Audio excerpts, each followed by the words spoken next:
Endgame in Zimbabwe, next on International Focus. The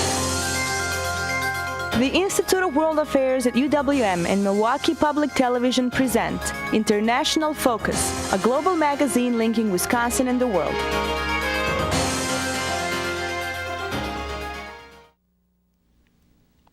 Welcome to International Focus. I'm Robert Ricigliano, Director of the Institute of World Affairs at UWM. Political life in Zimbabwe remains in flux as the nation awaits the results of a presidential election held 3 weeks ago. As an increasingly frustrated opposition calls for protests, the government of longtime ruler Robert Mugabe has begun to crack down.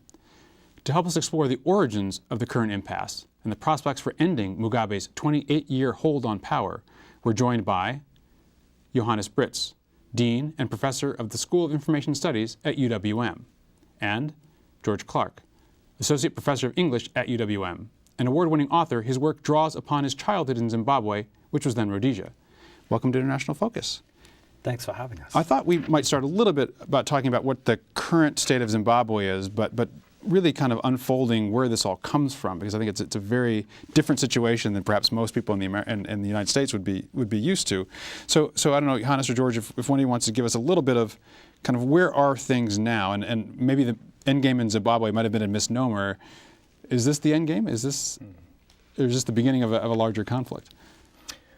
Well, coming from South Africa, I think our concern is, of course, with what happens or what is happening currently with our neighboring state for the since 2000, actually, when the land invasion started and the economic situation started just to decline and decline. From a South African perspective, I think our major concern is, of course, the economy, but also the influx of literally, they say, about 1 million of the 12 million Zimbabweans are currently illegal in the country. And it seems that the South African government, at least President Mbeki, with his silent diplomacy, is not very successful. And I think that is sort of, how would we approach this problem from a SADC, the Southern Africa region's perspective, to find a solution to this, 100,000% inflation, and it affects the whole region, really. And I think that is sort of where we start off. This is not a week-long electoral issue for South Africa and others, and I suppose for Zimbabweans as well.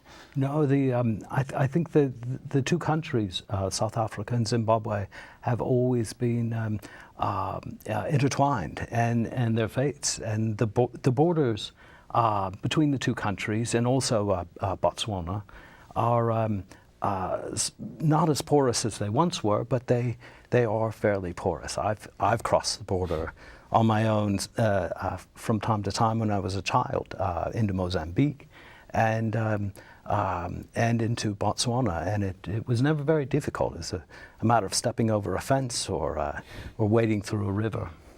So right now the impasse really focuses on the election results and the possibility that Mugabe's already lost a majority in the parliament, but may have lost the presidency, which the opposition claims. So, to what do you see this as an electoral dispute? Or is it something much more sort of profound? Go ahead. I think that Mugabe is on his last legs. He's in his mid-80s now, and his popularity has been declining. That being said, he's still very strong, and he may decide, election or no, to hang on. And there's not a lot anybody could do about it at this stage. I think also what is, of course, frustrating is, we talk about Zimbabwe, but we don't visit there. I've been there a couple of times. Up till about 1999, I stopped, just because of the situation. So how do we evaluate what Mugabe is doing is difficult, because it's based on what we read, the emails that I get from my friends in Zimbabwe, and they all say, this is sort of intolerable what's happening, and why does he cling to power? And there's also reports that even his wife told him, apparently, step down. It's, how can we arrange for, a graceful exit and, to give power over, to somebody else?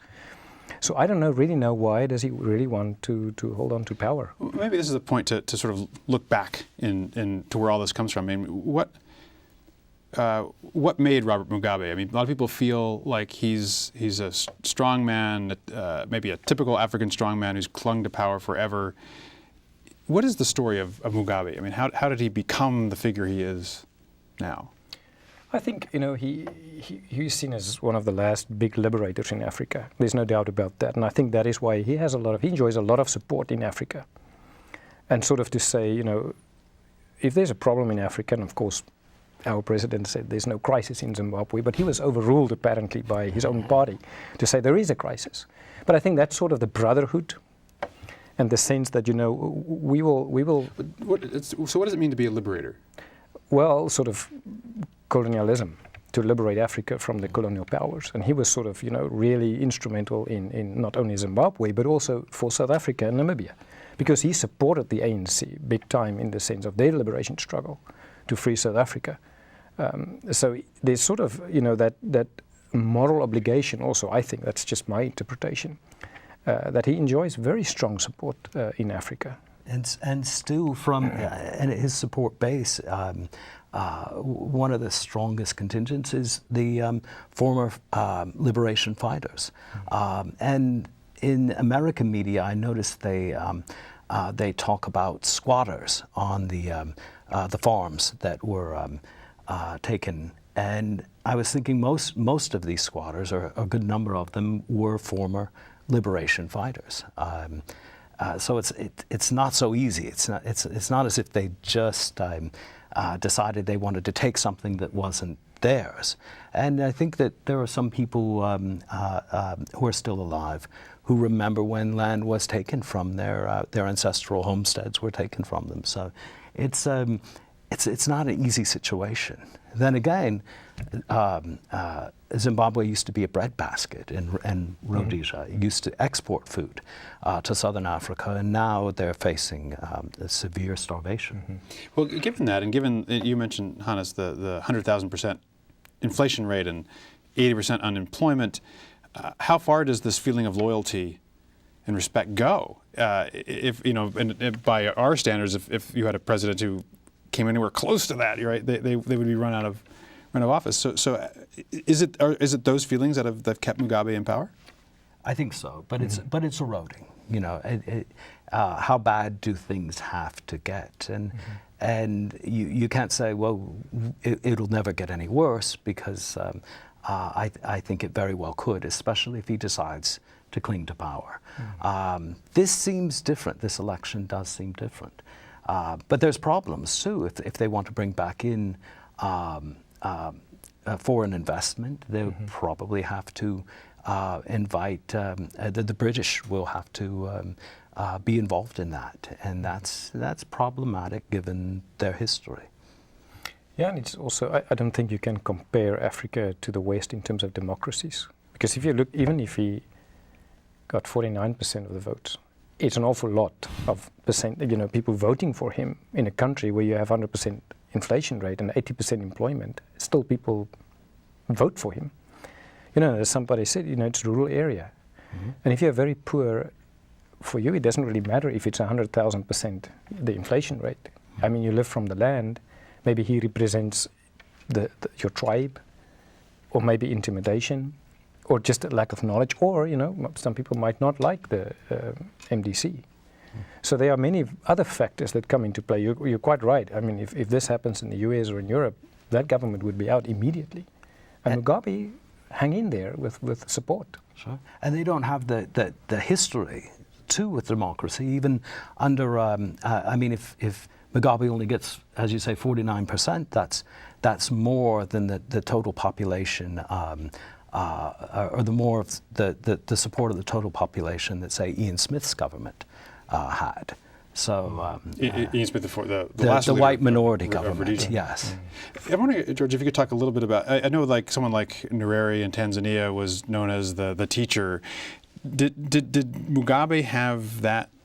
How was he viewed by both the white population and the black population as he, in those early years, and as he began to exercise control as the leader of the country? And again, I'd already left at that point, but from those that I spoke with that had remained there, they had high hopes I wouldn't say he was quite like, but in a way like a Mandela figure. They had high hopes that he was going to bring the country together, and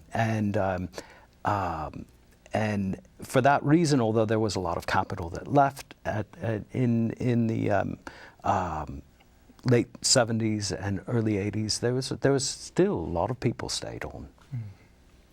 Yeah, I just recall my dorm mate in South Africa at the university. He was from Rhodesia. And in 1980, in April, that election, when I still remember the headlines, it's Mugabe.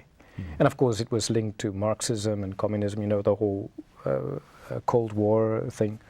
But his comment, when he was a white guy and he fought in 3 years there in the Bush War, and he said, you know, it's better having Mugabe than having Abo Muzarewa, which was the interim sort of president when it was Rhodesia, Zimbabwe.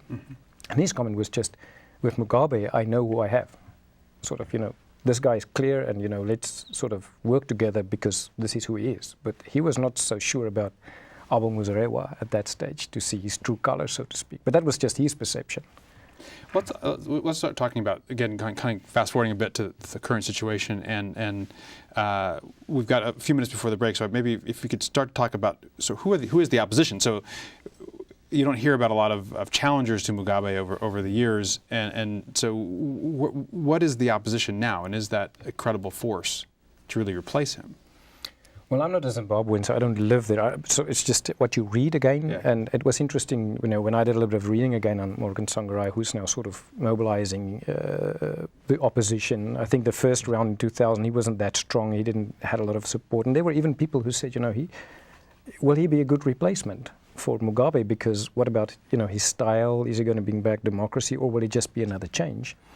But he's in the labor union, and apparently he didn't left Zimbabwe during the struggle era. He stayed in the country.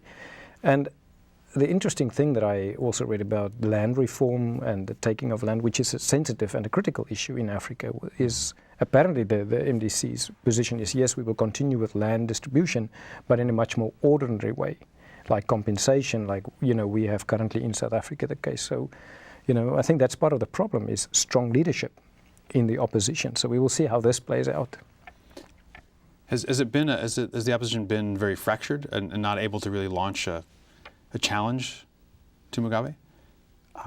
Well, given the conditions that they have to operate under, I think it almost has to be. There's daily raids and it's difficult. I mean, there's not even foreign media has an incredibly difficult time operating there, so it's difficult to know how they even managed to launch this campaign.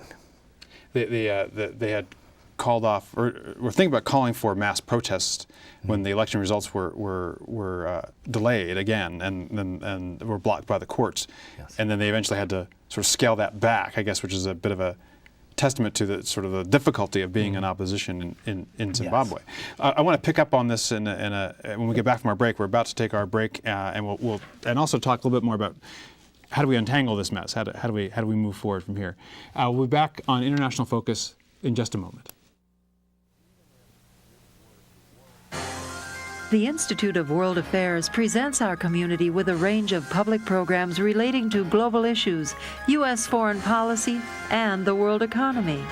For more information about the Institute of World Affairs, call 414-229-3220 or visit our website at www.iwa.uwm.edu.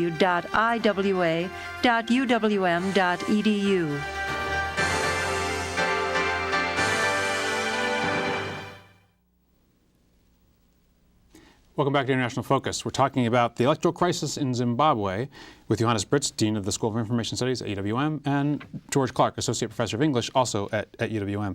So we began talking about the opposition a little bit before the break, and George, you were raising the issue just how difficult it is to be in opposition, and so the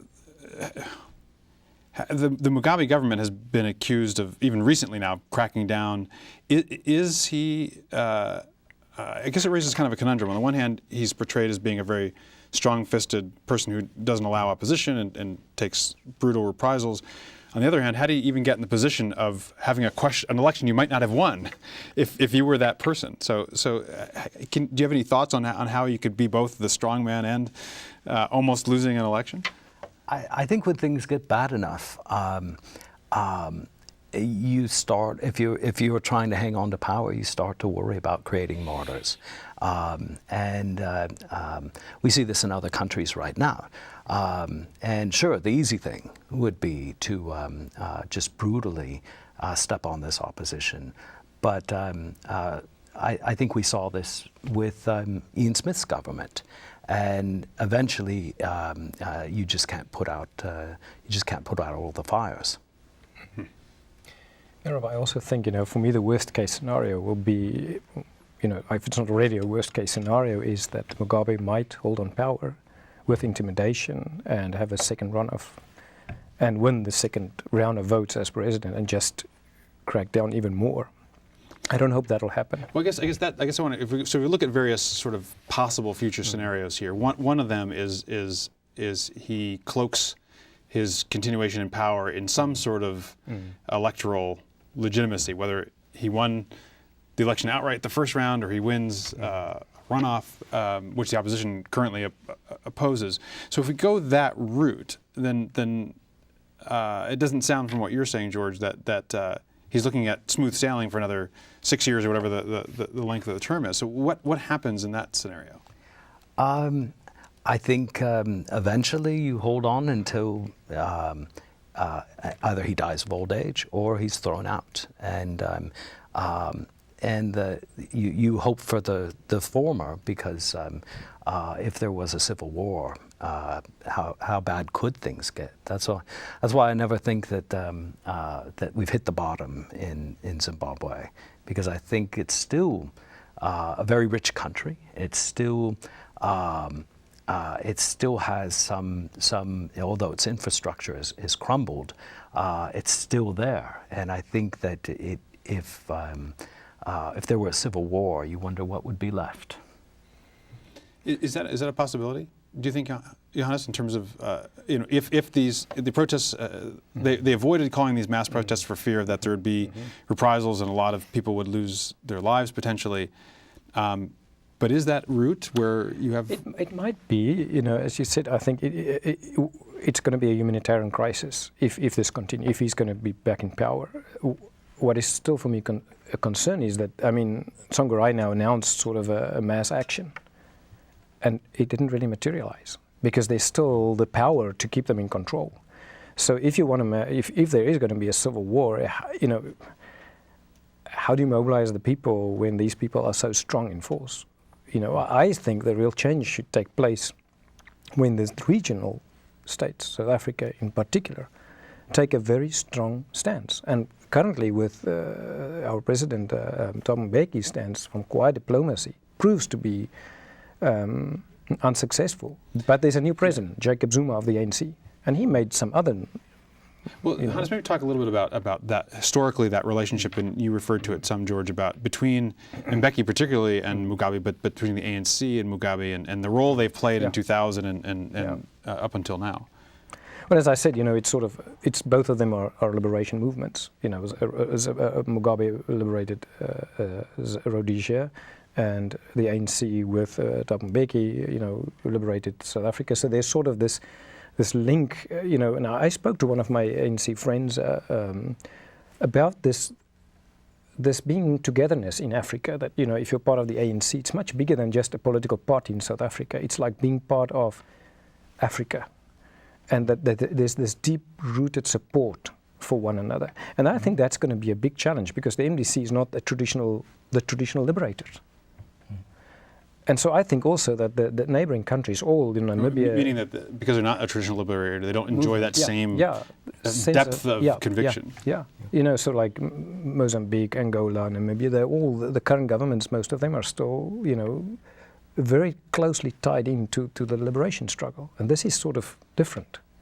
And if you look at historically, South Africa, the previous governments, the white minority rule, when John Foster said, we're not going to support Rhodesia anymore, they had no choice.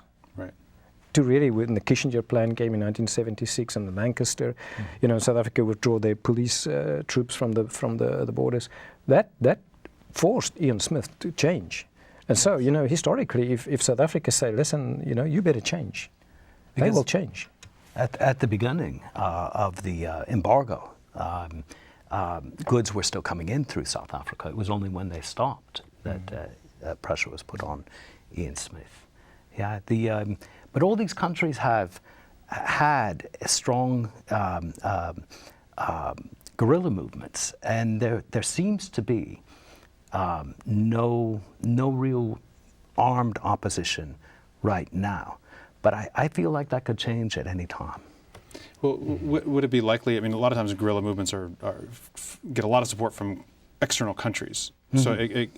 So you were talking about sort of on the official level, when you lose support of the countries, it's an impetus for change. There must be sanctions or some form of pressure. But there may also be, or is there the potential for this sort of unofficial support? I think there's a lot of arms on the ground. I think most of the people who participated in the War of Independence kept their rifles, and I think there's an awful lot of weapons in Zimbabwe right now, and in the surrounding areas, and there were caches buried, so it's difficult to know how many weapons are in Zimbabwe.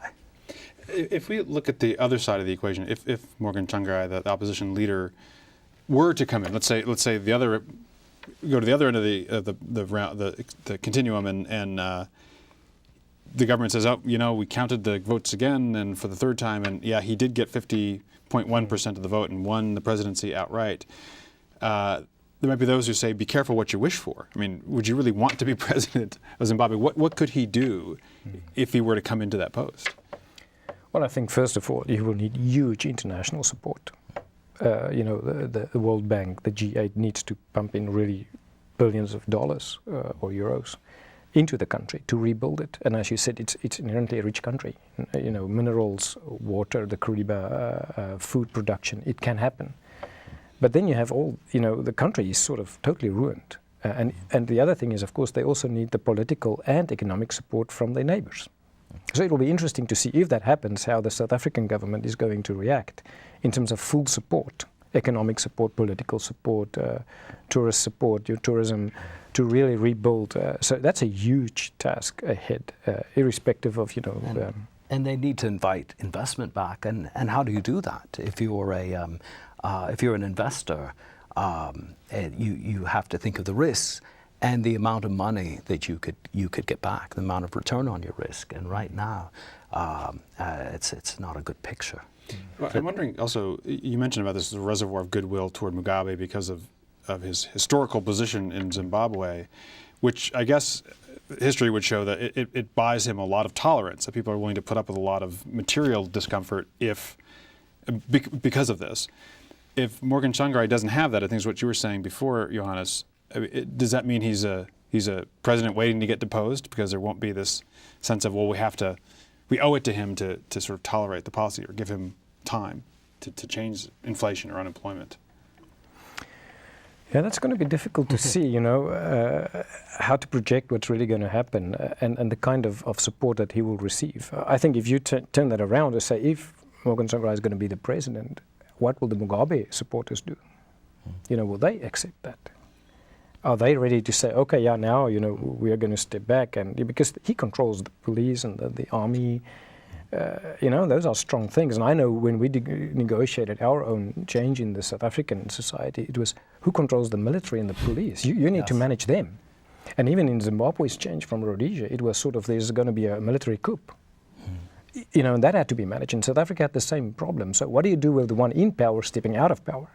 That's another dynamic thing that that I don't know how is that going to play out. You do worry about this like in Pakistan when Musharraf lost the election, there was a question about would the military tolerate this new government coming in, and George, is there any issue of that with the say the police and the army in Zimbabwe? Would their loyalties to an opposition leader winning be in question? The only thing you could hope for is the thing that I would hope for is that everything's so bad now and I think that the people of Zimbabwe are still basically optimistic that things could turn around. There are a few backward-looking people who are waxing nostalgic about Ian Smith's regime, but I think for the most part, people are looking forward. And if you have a new leader in there, if Mugabe's in there, they know they have more of the same. They can expect things to decline more. If you have somebody new in there, I think that he may have I would hope, a honeymoon period to get things done. We have less than a minute left. I'm wondering if either or both of you want to give your expectations, what you think you'll see in the next weeks and months to come. What I would like to see is success in negotiation with Robert Mugabe to step down, exit in a graceful manner, and that there's full support for the new government, irrespective of how it's been, even with both parties together in a joint government, interim government for a period of time, and then just build it up to where it was. A quick last word, George. I would hope they do something like South Africa did with the Truth and Reconciliation as well, and have a period of amnesty for people who have committed crimes, because I think that's the only way to move forward. George Clark, Johannes Britz, thank you very much for helping us understand Zimbabwe. To our viewers, we'll see you next week on International Focus.